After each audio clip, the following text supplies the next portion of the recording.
Welcome to the Airgun Show. This week I'm going to show you just how quick and easy it is to use FX's barrel changing system. But before that, I'm out hunting rabbits at dusk and into darkness.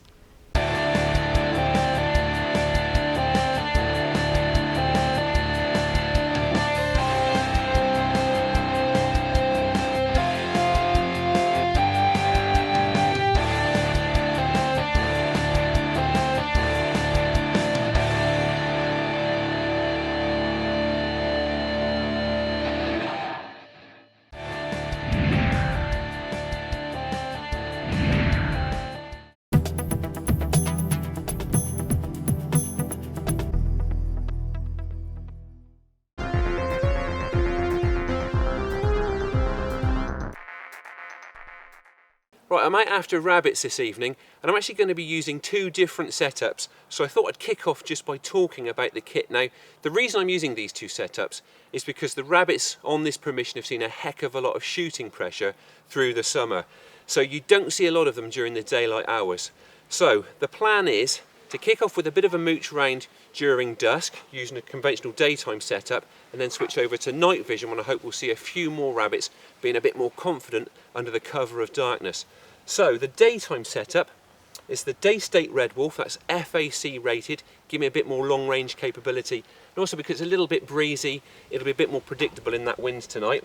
That's paired with the MTC Mamba light scope, which is held on with Sports Match scope mounts. Now, I've also got the scope cam on the site here just to capture any shots that we might get. So I've got the gun fitted with the bipod just to help me stay stable when I'm shooting through that screen. So the plan being hopefully to stalk around. If I get within range of rabbits, I'll drop down onto the bipod and film those shots.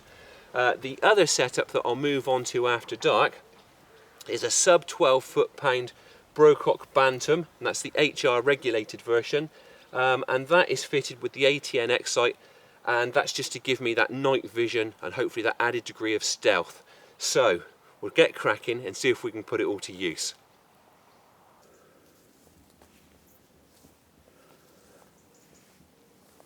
Dusk is setting in now.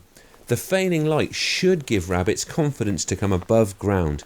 If we're going to see anything before nightfall, now is the time.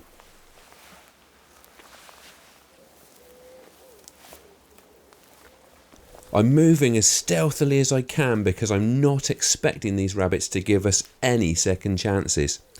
It's not easy on a still evening with a cameraman in tow, and I think we're going to be tested this evening.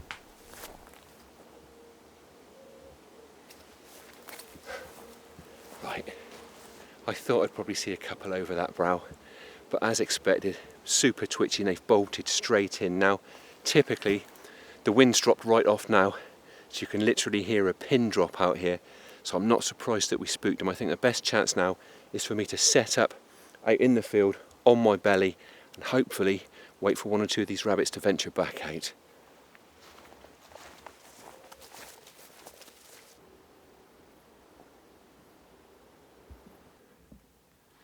Right, I really don't want to talk too much now because it's clear that stealth really is going to be of the essence. But what I've done is set myself up not much more than about 30 metres from the hedge, so that all being well, the rabbits will come out and we can ambush them without having to stomp around and creep within range. That's the plan, we'll just have to see how it goes.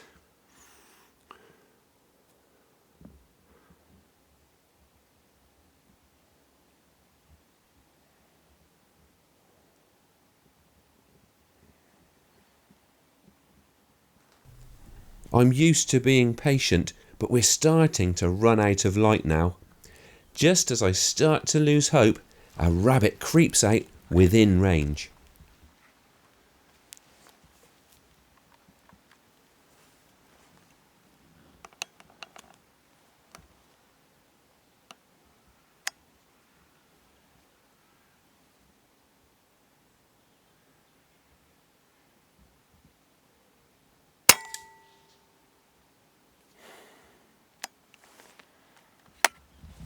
Well, that is how you want your rabbits to roll over.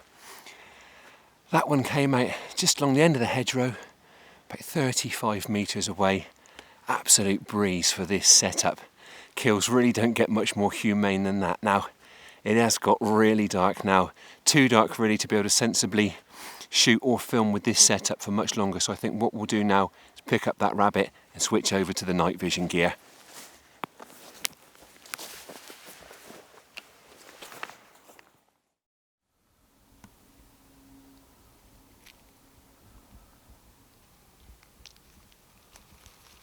Even when you have high-tech night vision kit, it's always a good idea to take a torch. The light makes fiddly jobs like loading up magazines a lot easier.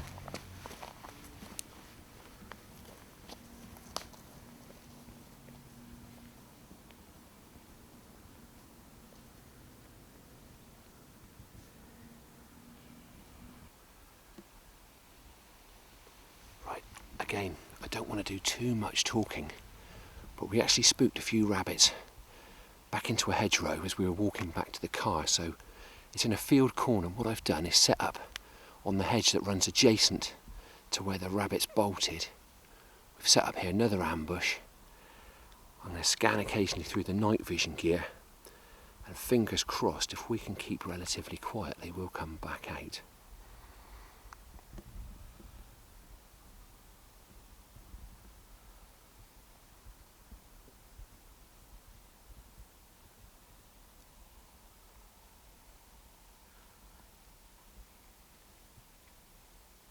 All I can do is keep scanning and stay as quiet as possible. We really don't have much chance of stalking within range of these rabbits tonight, but it looks as though the sit and wait approach might be about to pay off.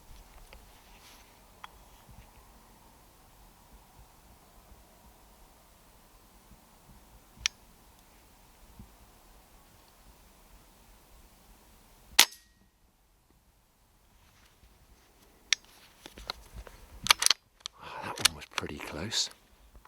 Probably about 20 metres, really nice solid headshot and a nice clean kill. And one thing I will say is, although this 177 calibre bantam is sub 12 foot-pounds, hasn't quite got the reach of the red wolf, but my goodness, it is very quiet, and that's certainly going to help the stealth out on a still evening like tonight. One thing I have just noticed is that I haven't set the date and time stamp on the X site. So that's going to look a bit weird. What we'll try to do is maybe blur that out or cover it up something. Otherwise you're going to see a random looking time in the corner of the screen.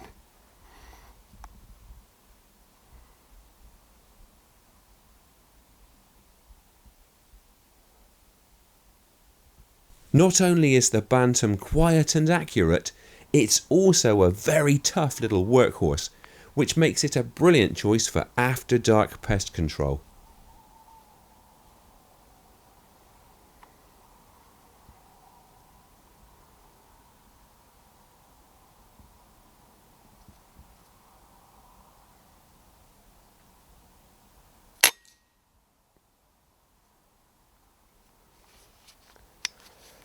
Another really solid smack to the head there. That one was about 30 metres away, which is pretty much smack on zero for this setup. And the nice thing is, it really didn't appear to know that we were here, so the stealthy approach does appear to be working. Now, one thing I didn't explain at the outset is why I've got my back to the hedge here.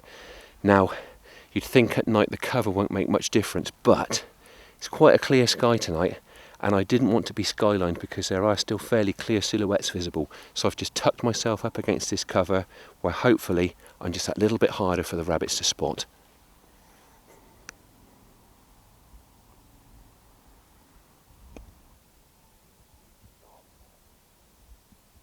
I'm shooting from the cover of complete darkness. Any light you can see from the scope or illuminating me is infrared. Our night vision camera can see it, but the rabbits can't.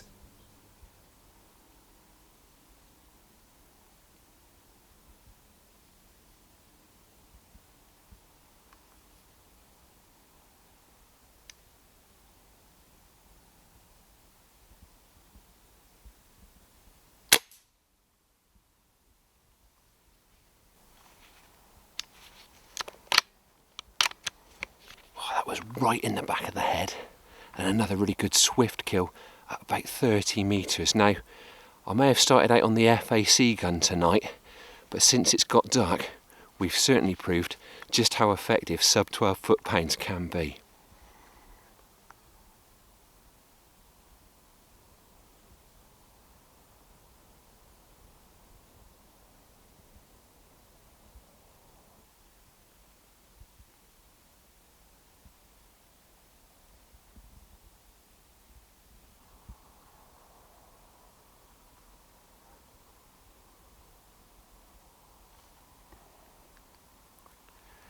Right, well, we've just sat through a very long quiet spell, and the battery on our night vision camera seems like it's just about to die, so this is probably a pretty good time to wrap it up. Now, to be honest, it's gone a bit better than I expected since I sat down with the night vision gear.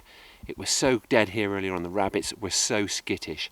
I'm glad to have had anything, particularly on a night where the breeze has dropped off. It's very quiet and we've got a fairly clear sky, so it could have been a lot worse. So I'm going to get these rabbits picked up and head for home.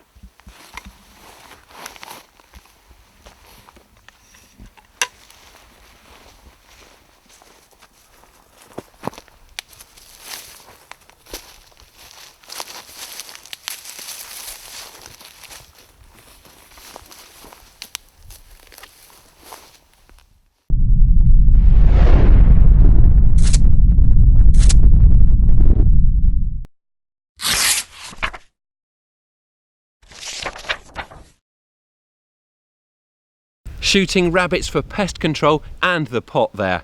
Now, it's the Airgun Show news. This is the Airgun Show news.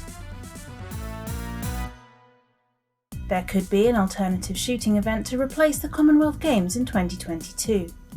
With no shooting in the games themselves, organising bodies are planning a Commonwealth Shooting Championships instead, with the Altcar Ranges touted as a possible venue.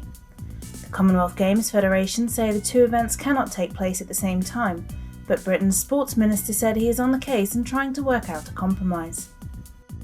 Don't forget to have your say on the future of general licences in England. DEFRA and Natural England have launched a survey on the general licences. They say they want to ensure the system is robust and strikes the right balance between protecting wild birds, crops and livestock. You can give your responses at the web address on screen.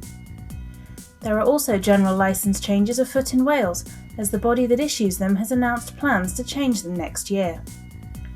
If Natural Resources Wales gets its way, the licence to control pest birds to conserve other wild birds will be restricted and will only apply to red or amber listed birds of conservation concern. Shooting organisations have been critical of the plans. BASC said they would have catastrophic consequences. And finally, nominations are now open for next year's Countryside Alliance Awards.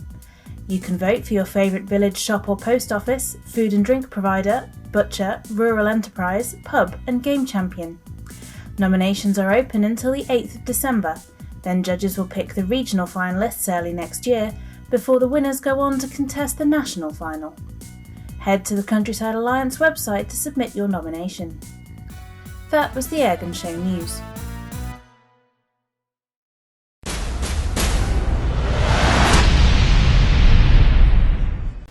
A couple of months ago I reviewed the FX Impact MKII, a brilliant Swedish bullpup that I've been using quite a lot in my hunting trips since then. Now, when I did that review, I spoke very briefly about the potential to change barrels and therefore also calibres very quickly and very easily with this gun. Now, I didn't have a spare barrel to demonstrate that at the time, but I've got one today, so I thought I'd talk you through the process. Now, I'm not going to attempt to do it as I chat because I'll probably end up making a mess of it. So what I'll do, I'll talk through the process and then we will illustrate that with cutaway shots as we edit the video together. I'm going to be switching from 2.2 to 1.77, and the first job is to change the pellet probe. Not only is it specifically sized to match the bore, it also has a specially sized port to ensure correct airflow. Now, to access the pellet probe, you need to slacken off the adjustable butt pad and slide it all the way down. Next, with the magazine out, draw the side lever back until the head of the screw that holds the pellet probe in place is aligned with the vent. Then, using a 1.5mm Allen key, slacken that screw and the probe should then push out from above the butt pad. You may need to use an Allen key just to nudge it out.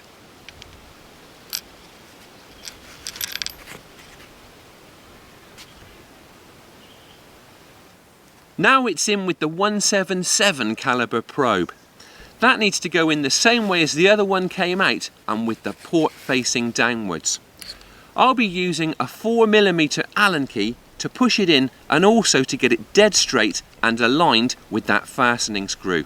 Once it's in position, it's just a matter of tightening that screw down to hold it in place.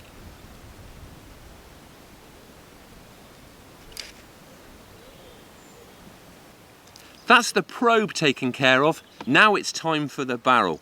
Now you could begin by removing the shroud, but I've got a different shroud on the new barrel, so I'm going to take it all off as one.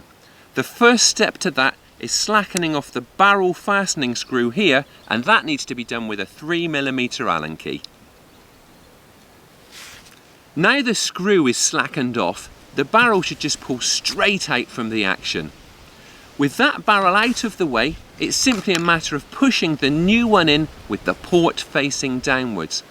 There's actually a little slot at the rear of the barrel and you should feel it just drop into place when it's correctly aligned.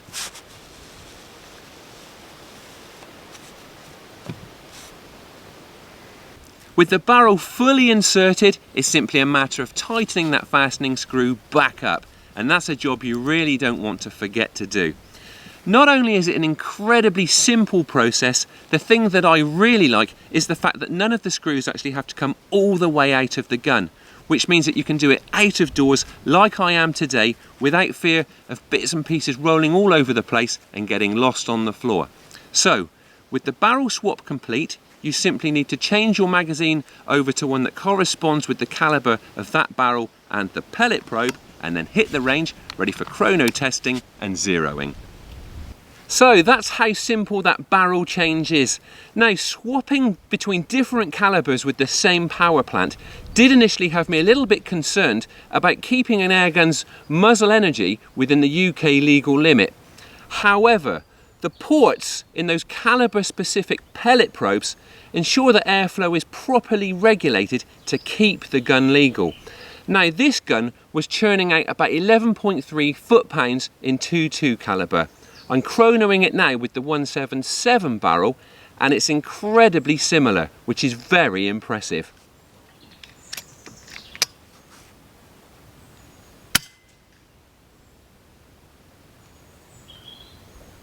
The chronograph that I'm using today is also from FX.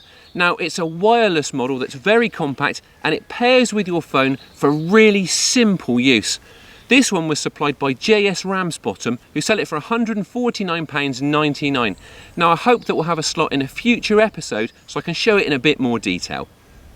Another feature which we may well cover in the future is the fact that you can't just change barrels with this gun, you can also switch their liners, enabling you not only to change between calibers, but also to experiment with different twist rates. In the meantime, I hope this barrel changing demo has been useful. It's a really simple process and it's not just specific to this model. You can switch barrels between any FX Airguns which use this system.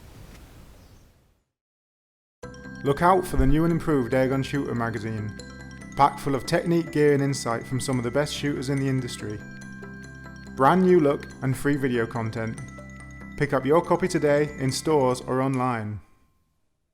That's all for this week, but as ever, we'll be back with more in a fortnight. Thank you for watching and please don't forget to like us on Facebook and follow us on Twitter.